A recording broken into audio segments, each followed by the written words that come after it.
الرحمن الرحیم۔ السلام علیکم۔ آج کا موضوع علم و عمل کا روشن باب حضرت امام جعفر صادق علیہ السلام ہے۔ آگے بڑھنے سے پہلے اگر ہمارا یوٹیوب چینل دیکھ رہے ہیں تو سبسکرائب ضرور کریں، فیس بک پیج دیکھ رہے ہیں تو فالو ضرور کریں۔ اب ہم مزید آگے بڑھیں گے۔ حضرت امام جعفر صادق علیہ السلام نے 17 ربیع الاول 80 ہجری میں مدینہ نبی صلی اللہ علیہ وسلم میں صفحہ عرضی پر قدم رکھا۔ آپ کے والد گرامی حضرت امام محمد باقر علیہ السلام اور دادا حضرت امام زین العابدین علیہ السلام تھے۔ آپ کی والدہ بزگوار فاطمہ کنیت ام فروہ بنت قاسم بنت محمد بن حضرت ابو بکر تھیں۔ آپ اپنے زمانے کی خواتین میں بلند مقام رکھتی تھیں۔ حضرت امام جعفر صادق علیہ السلام کے نانا قاسم بن محمد ابن ابو بکر رضی اللہ عنہ مدینہ کے 7 عظیم فقہا میں شامل تھے۔ حضرت امام جعفر صادق علیہ السلام کی کنیت ابو عبداللہ، ابو اسماعیل، ابو موسیٰ اور القاب صادق، فاضل، طاہر، منجی زیادہ مشہور ہیں۔ امام جعفر صادق علیہ السلام نے اسلامی تعلیمات کی ترویج کے لیے بے پناہ کوششیں انجام دیں اور مدینہ میں مسجد نبوی اور کوفہ شہر میں مسجد کوفہ کو جامعات میں تبدیل کر دیا، جہاں انہوں نے ہزاروں شاگردوں کی تربیت کی اور ایک عظیم علمی و فکری تحریک کی بنیاد ڈالی۔ ان جامعات کے مختلف مدارس میں لاتعداد افراد علوم فنون اسلامی کے گوناگوں شعبہ جات میں مصروف درس و تدریس تھے۔ صرف کوفہ کی مساجد میں حضرت امام جعفر صادق علیہ السلام کے حوزہ علمیہ سے منسلک ہزارہ طلاب فقہ اور معرفت علوم اسلامی میں مصروف تھے، جو امام کے بیانات فرمودات یاد کرتے اور ان کے بارے میں تحقیق اور بحثیت و تمہیز فرماتے۔ تشیعان علم و حکمت دور دراز سے آتے اور حضرت امام جعفر صادق علیہ السلام سے فیض یاب ہوا کرتے تھے۔ آپ کی درس گاہ کے فیض سے جہاں علمی علوم کا احیاء ہوا، وہاں جدید علوم کی بھی بنیاد رکھی گئی۔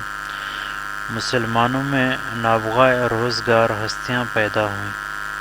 حدیث و معرفت دین و شریعت میں حضرت امام جعفر صادق علیہ السلام کے واضح کردہ 400 اصول ہی کتب اربع کا منبع ہیں۔ آپ کے گراں قدر بیانات فرمودات ارشادات نے جہالت اور گمراہی و ضلالت کے پردوں کو چاک کر دیا۔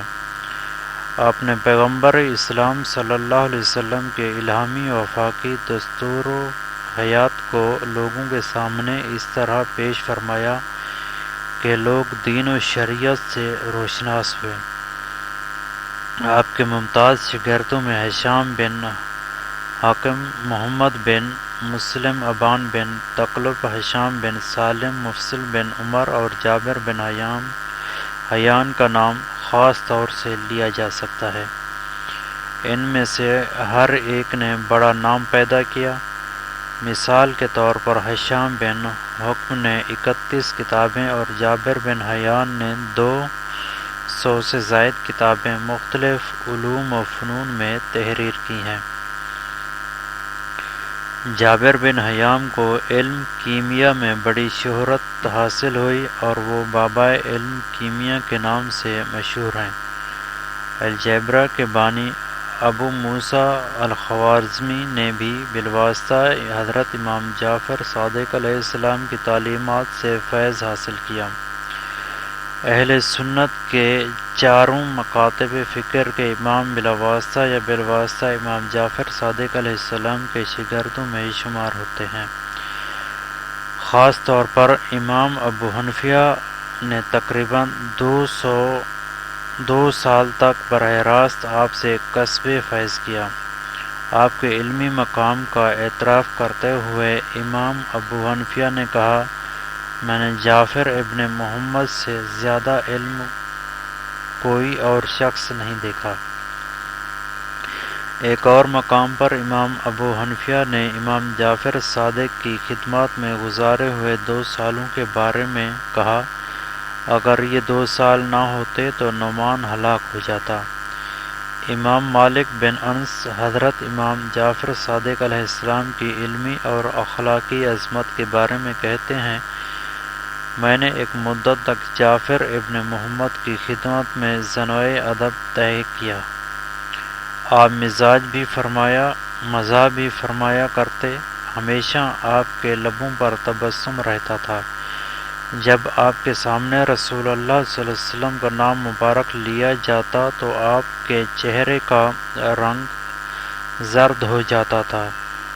میں نے نہیں دیکھا کہ انہوں نے رسول اللہ صلی اللہ علیہ وسلم سے حدیث بیان کی ہو اور وضو سے نہ ہوں۔ میں جب تک ان کے پاس آیا جایا کرتا میں نے نہیں دیکھا کہ وہ ان 3 حالتوں سے خارج ہوں، یا وہ نماز پڑھتے رہتے تھے، یا قرآن کی تلاوت کرتے ہوتے، یا پھر روزے سے ہوتے تھے۔ شہاب الدین ابو العباس احمد بن بدر الدین شافعی معروف بے ابن حجر حتمی امام جعفر صادق علیہ السلام کے بارے میں لکھتے ہیں کہ لوگوں نے آپ سے بہت سے علوم سیکھے ہیں۔ یہ علوم مدینہ آنے والے زائرین و حجاج کے ذریعے ساری دنیا میں پھیل گئے اور ساری دنیا میں جعفر ابن محمد کا علم ڈھانکا بجنے لگا۔ اہل سنت کے بزرگ علماء میں سے ایک میر علی ہندی حضرت امام جعفر صادق علیہ السلام کی علمی اور اخلاقی عظمت کے بارے میں کہتے ہیں، اس زمانے میں علم کی ترقی نے سب کو کشتہ بحیثیت جستجو بنا دیا تھا اور فلسفیانہ گفتگو ہر جگہ رائج ہو چکی تھی۔ قابل ذکر ہے کہ اس فکری تحریک کی رہبری اس مرکز علمی کے ہاتھ میں تھی جو مدینہ میں پھل پھول رہا تھا، اور اس مرکز کا سربراہ علی ابن ابی طالب کا پوتا تھا جس کا نام جعفر صادق علیہ السلام تھا۔ وہ ایک بڑے مفکر اور سرگرم محقق تھے اور اس زمانے کے علوم پر عبور رکھتے تھے۔ وہ پہلے شخص تھے جنہوں نے اسلام میں فلسفے کے مدارس قائم کیے۔ ان کے درس میں صرف وہ لوگ شرکت نہیں کرتے تھے جو بعد میں فقہی مکاتب کے امام کہلائے، بلکہ فلسفہ کے طلباء بھی دور دراز سے آ کر ان کے درس میں شرکت کرتے تھے۔ حضرت امام جعفر صادق علیہ السلام کی کرامات بھی لاتعداد ہیں جن سے شیعہ سنی کتب بھری پڑی ہیں۔ منصور دوانکی کے ایک درباری کا بیان ہے کہ میں نے ایک مرتبہ اسے پریشان دیکھا، سبب پوچھا تو کہنے لگا، جب تک میں امام جعفر صادق علیہ السلام کا کام تمام نہ کر لوں آرام سے نہ بیٹھوں گا۔ اس نے جلاد کو بلایا اور کہا کہ میں امام جعفر صادق علیہ السلام کو بلواتا ہوں۔ جب امام جعفر صادق علیہ السلام آئیں اور میں اپنا ہاتھ اپنے سر پر رکھ لوں تو تم انہیں قتل کر دینا۔ درباری بیان کرتا ہے کہ جب منصور نے امام کو بلوایا تو میں نے ان کے ساتھ دھو لیا۔ وہ زیر لب کچھ ورد فرما رہے تھے۔ میں نے دیکھا کہ اچانک منصور کے محل میں ارتعاش و زلزلہ پیدا ہو گیا اور وہ اپنے محل سے ایسے نکلا جیسے کشتی سمندر کی تند و تیز لہروں سے باہر آتی ہے۔ منصور کا حلیہ عجیب تھا، وہ لرزاں براندام، برہنہ سر اور برہنہ پاؤں امام جعفر صادق علیہ السلام کے استقبال کے لیے بڑھنے پر مجبور ہو گیا اور آپ کے بازو کو پکڑ کر اپنے ساتھ تکیہ پر بٹھایا اور کہنے لگا، اے فرزند رسول صلی اللہ علیہ وسلم، آپ کیسے تشریف لائے ہیں؟ تو آپ نے فرمایا، تو نے بلایا اور میں آ گیا۔ منصور کہنے لگا، کسی چیز کی ضرورت ہو تو فرمائیں۔ آپ نے فرمایا مجھے بجز اس کے کسی چیز کی ضرورت نہیں کہ تم مجھے یہاں نہ بلایا کرو۔ اس کے بعد امام جعفر صادق علیہ السلام تشریف لے گئے اور منصور ایسا سویا کہ اگلے روز دن چڑھے بیدار ہوا، مجھے بلایا اور کہا کہ میں نے جعفر ابن محمد کو قتل کے ارادے سے بلایا تھا۔ جیسے ہی وہ دربار میں داخل ہوئے تو میں نے ایک اژدھا دیکھا جس کے منہ کا ایک حصہ زمین پر تھا اور دوسرا میرے محل پر۔ وہ مجھے فصیح و بلیغ زبان میں کہہ رہا تھا کہ مجھے اللہ تعالی نے بھیجا ہے، اگر تم نے جعفر صادق علیہ السلام کو کوئی گزن پہنچائی تو تجھے تیرے محل سمیت دفن کر دوں گا۔ شواہد نبوی ملا جامی۔ امام جعفر صادق علیہ السلام کی شہادت 25 شوال اور بعض روایات میں 15 شوال 148 ہجری کو منصور عباسی خلیفہ کے دور میں ہوئی، جس دور میں کلمہ حق کہنا مشکل تھا، جسے فتنوں کا دور کہا جائے تو بے جا نہ ہوگا۔ آپ نے شہادت نوش کرنا قبول کیا مگر باطل کے سامنے سر نہیں جھکایا۔ آپ کی قبر اطہر جنت البقیع میں اپنے جدہ خاتون جنت حضرت سیدہ فاطمہ زہرا سلام اللہ علیہا اور اپنے اجداد امام حسن علیہ السلام، امام زین العابدین علیہ السلام اور امام باقر علیہ السلام کے پہلو میں واقع ہے۔ آخر میں اس مبارک رات میں کرنے والے کیا کیا کام ہیں ان کا ذکر کیا جاتا ہے تاکہ افراط و تفریط سے بچتے ہوئے اس رات کے فضائل کو سمیٹا جا سکے۔ نماز عشاء اور نماز فجر کو باجماعت ادا کرنے کا اہتمام کرنا، اس رات عبادت کی توفیق ہو یا نہ ہو گناہوں سے بچنے کا خاص اہتمام کرنا، بالخصوص ان گناہوں سے جو اس رات کے فضائل سے محرومی کا سبب بنتے ہیں۔